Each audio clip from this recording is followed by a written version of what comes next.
pense qu'il y a autant de raisons pourquoi on va consommer des drogues qu'il y a de consommateurs de drogue. C'est pas une raison en particulier. Ça dépend dans ta vie. Des fois, c'est un idéal que tu as, aussi con qu'un idéal ou un malheur que tu veux, quelque chose que tu veux geler ou un besoin extrême, besoin de dépasser ses limites. Des fois, on ne sait pas comment. Les gens ne consomment pas nécessairement toujours pour cacher des sentiments ou des émotions, pour s'empêcher de vivre quoi que ce soit. Parfois, c'est vraiment juste une quête au plaisir, aux grandes sensations. Comme moi, quand je consommais de l'héroïne, quand j'ai commencé, je la fumais, je la sniffais. Puis justement, mon chum me dit « T'en as besoin de moins quand tu te crains. » Fait que je me suis pété un hit. Puis une fois que t'as commencé à te shooter, ben l'engrenage est fait. Tu reviens pas de bord, le buzz est meilleur. Il faut faire la différence aussi entre consommer de la drogue et devenir dépendant. Surtout au niveau du choix, parce que oui, on choisit de consommer des drogues. Ça, c'est certain. On peut pas se défaire de cette réalité-là. Mais par contre, on n'a jamais choisi de devenir dépendant. Quand tu consommes des opiacés, ben à longue que tu consommes, ben tu tombes malade. Tu as besoin de ta dose pour être capable de fonctionner. Parce que direct quand tu te lèves le matin, ben t'as de l'air d'un zombie sans être maquillé. Tu pourrais pas jouer dans Walking Dead, là. Fait que t'as tout le temps un petit pattern de te lever, de trouver ton cash pour avoir ta dose, pour être capable de fonctionner. Ça peut aller jusqu'à la mort, les hépatites, le VIH, ainsi de suite, là, les maladies, parce que, à un moment donné, ça dépend où tu es rendu dans la vie, mais quand tu es rendu à juste t'injecter, tu penses pas à manger, tu penses pas à t'hydrater, puis à faire ce que tu as dormi, puis à faire ce que les gens normaux font. Au niveau des modes de consommation, c'est certain que l'injection, c'est la plus sérieuse, c'est aussi la plus dangereuse parce que c'est quand même une intrusion dans l'intégrité du corps. Dans les études qu'on a faites au Québec depuis les 20 dernières années, actuellement, ce qu'on voit, c'est que autour de 15 % des usagers de drogue par injection sont infectés par le VIH, mais jusqu'aux 2/3 de ces personnes-là ont le virus de l'hépatite C. Quand tu commences à t'injecter, tu ne sais pas si tu vas le faire pendant 2 mois ou tu vas le faire pendant 20 ans. Mais qu'importe le temps que tu vas le faire, essaie d'avoir au moins les bonnes pratiques et d'éviter les conséquences négatives à la longue. Donc, d'avoir pas trop de conséquences quand tu vas avoir arrêté.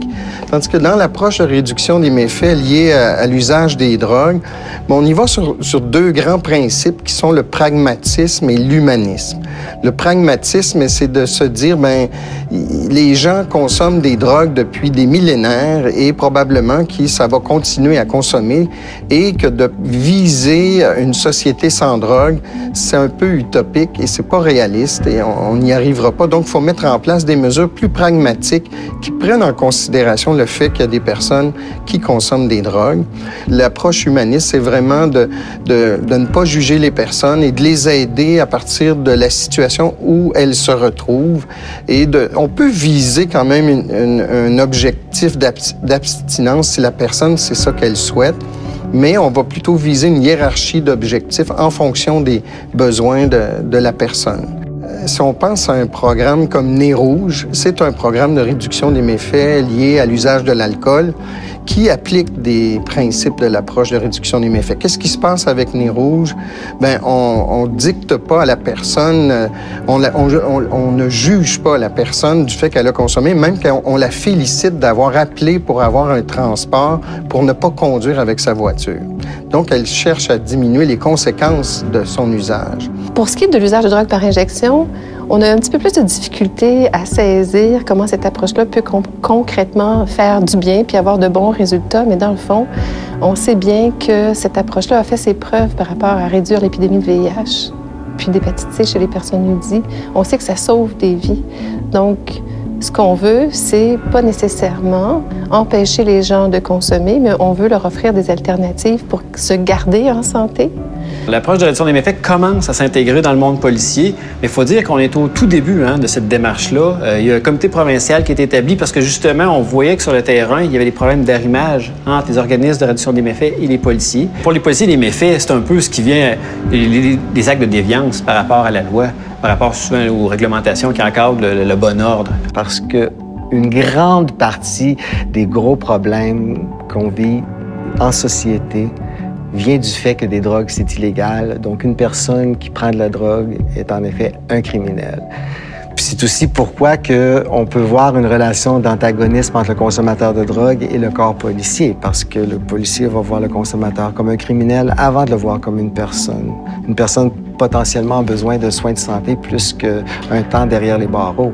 En fait, ça prend beaucoup d'ouverture parce que, dans le fond, ces organismes-là les assistent, en guillemets, dans leur consommation de stupéfiants et de drogues illicites.